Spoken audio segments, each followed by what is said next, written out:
Chapter 10 of Love Romances of the Aristocracy. Chapter 10. The Adventures of a Viscount's Daughter.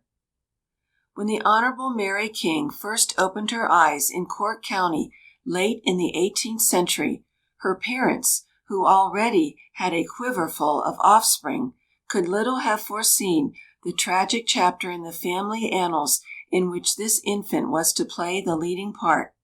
Had they done so, they might almost have been pardoned for wishing that she might die in her cradle, a blossom of innocence, before the blighting hand of fate could sully her. Her father, Robert, Viscount Kingsborough, was heir to the Earldom of Kingston, and member of a family which had held its head high, and preserved an untarnished scutcheon since its founder, Sir John King, won Queen Elizabeth's favour by his zeal in suppressing the Irish rebellion. All its men had been honourable, all its women pure, and it was not until Mary King came on the scene that this fair repute was ever in danger. Not that there was anything vicious in Lord Kingsborough's young daughter. She was the victim of a weak nature and a lover as unscrupulous as he was handsome and clever. She grew up in the Mitcheltown nursery, one of a dozen brothers and sisters, a wholesome, merry, mischievous girl with no great pretensions to beauty, but with the fresh charms, the dancing grey eyes and brown hair, which, in its luxuriant abundance, was her chief glory, of a daughter of Ireland.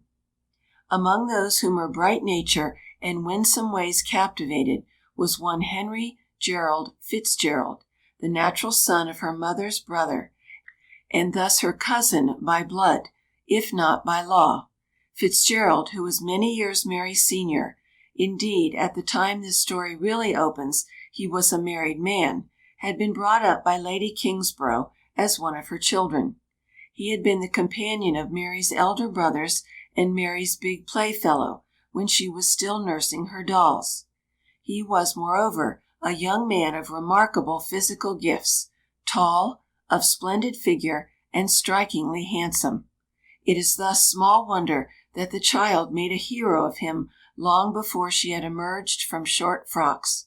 When she grew into young womanhood, Fitzgerald's attentions to her grew still more marked.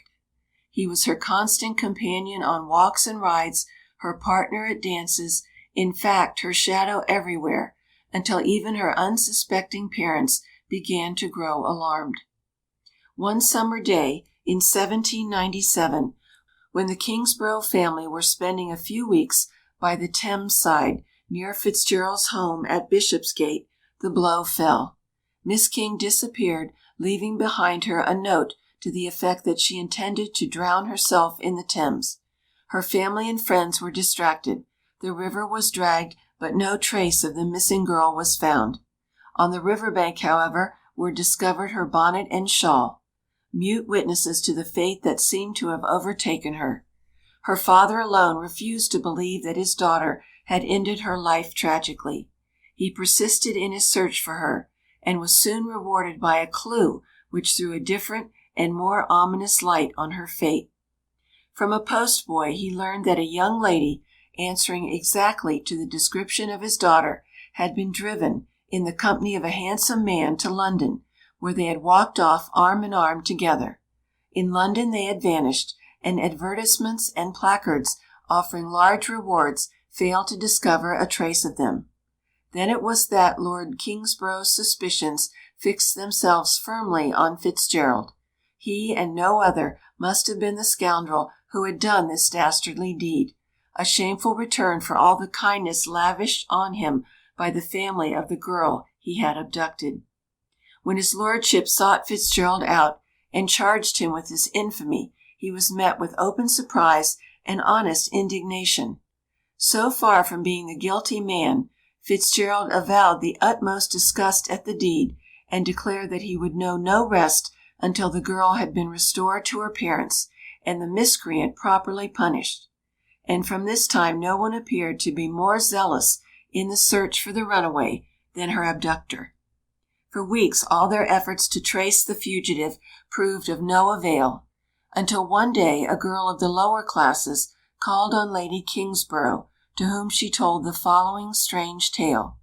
She was, she said, servant at a boarding-house in Kennington, to which some weeks earlier, in fact at the very time of the disappearance, a gentleman had brought a young lady who answered to the advertised description of the missing girl, especially in her profusion of beautiful hair, which fell below the knees. The gentleman, she continued, often visited the girl. "It must be my daughter," exclaimed Lady Kingsborough.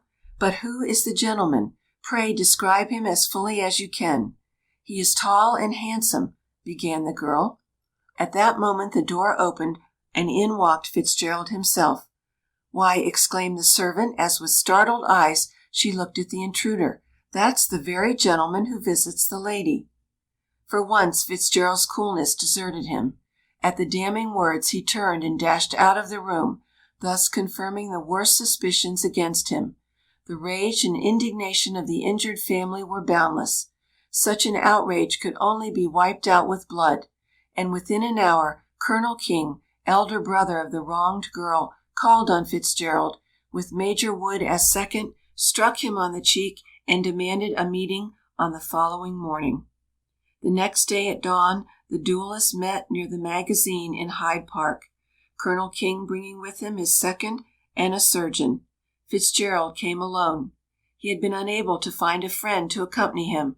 Even the surgeon, when requested, point-blank refused to undertake the dishonourable office of second to such a miscreant. The combatants were placed 10 yards apart, and at the signal 2 shots rang out. Neither man was touched. Again and again shots were exchanged, and both men remained uninjured. After the 4th ineffectual exchange, Major Wood tried to make peace between the duellists, but Colonel King turned a deaf ear alike to his second and to Fitzgerald, to whom he said, "You are a villain, and I will not hear a word you have to offer." Once more the duellists took up their positions, 3 more shots were exchanged without the least effect, and as Fitzgerald's ammunition was now exhausted, the combatants left the ground, after making another appointment for the next day. The next day, however, both were placed temporarily under lock and key, to prevent a further breach of the peace. Meanwhile, the unhappy girl had been rescued from the Kennington lodging-house, and taken back to the family seat at Mitchelstown, where at least she ought to be safe from further harm from the scoundrelly Fitzgerald. The Kings, however, had not reckoned on the desperate, vindictive nature of the man, who was now more resolute than ever to get Mary into his power. Disguising himself, he journeyed to Cork, carrying the fight into the enemy's camp. He took up his quarters at the Mitchelstown Inn to develop his plans for a second abduction. But in his scheming, Fitzgerald had literally bargained without his host, who chanced to be an old trusted retainer of the King family, and who from the first was not a little suspicious of the strange guest, who kept so mysteriously indoors all day and walked abroad at night. No honest man would act in this secretive way, he thought. There had been strange goings-on lately, and the least he could do was to communicate his fears to Lord Kingsborough, in case his guest should be up to some mischief. His lordship, who was away from home, hurried back to Mitchelstown, convinced from the description that the suspected man was none other than Fitzgerald himself, and arrived at the inn only to discover that the bird had already flown. Luckily, it was no difficult matter to trace the fugitive in the wilds of County Cork. The postboy who had driven him was easily found, and from him it was learnt that the stranger had been put down at the Kilworth Hotel. There was no time to be lost. Jumping on to his horse, Lord Kingsborough, accompanied by his son, the Colonel, raced as fast as spurs and whip could take him to Kilworth, and demanded to see the newly arrived guest at the hotel. A waiter, dispatched to the guest's room, returned with the announcement that his door was locked and that he refused to see anyone. But the pursuers had heard and recognized the voice through the closed door. It was Fitzgerald himself. Bursting with rage and indignation, father and son rushed up the stairs and demanded that Fitzgerald should come out. When he refused with oaths, they broke in the door, and found themselves face to face with a brace of pistols. Before they could be used, however, Colonel King, stooping suddenly, made a dash at Fitzgerald, closed with him, and was at once engaged in a life-and-death struggle. Backward and forward the combatants swayed, straining every muscle to bring their pistols into play for the fatal shot. By an almost superhuman effort, Fitzgerald at last wrested his right arm free. His pistol was pointed at the colonel's head, but before he could press the trigger, a shot rang out, and he fell back dead, shot through the heart. Lord Kingsborough had killed his daughter's betrayer to save his son's life. The news of the tragedy flew throughout the country, in all the distorted forms that such news assumes on passing from mouth to mouth. But wherever it travelled, from the shebeens of Connemara to the coffee-houses of Cheapside, it carried with it a wave of compassion for the assassin and execration for his victim. As for Lord Kingsborough, he confessed to a friend, "God knows, I don't know how I did it, but I wish it had been done by some other hand than mine." As was inevitable, the Viscount and his son were arrested on a charge of murder. Colonel King was tried at the Cork Assize and acquitted to a salvo of deafening cheers, as there was no prosecution. For Lord Kingsborough a different escape was reserved. Before he could be brought to trial at Cork, his father, the Earl of Kingston, died, and the Viscount became an earl, with all the privileges of his rank, including that of trial by his peers.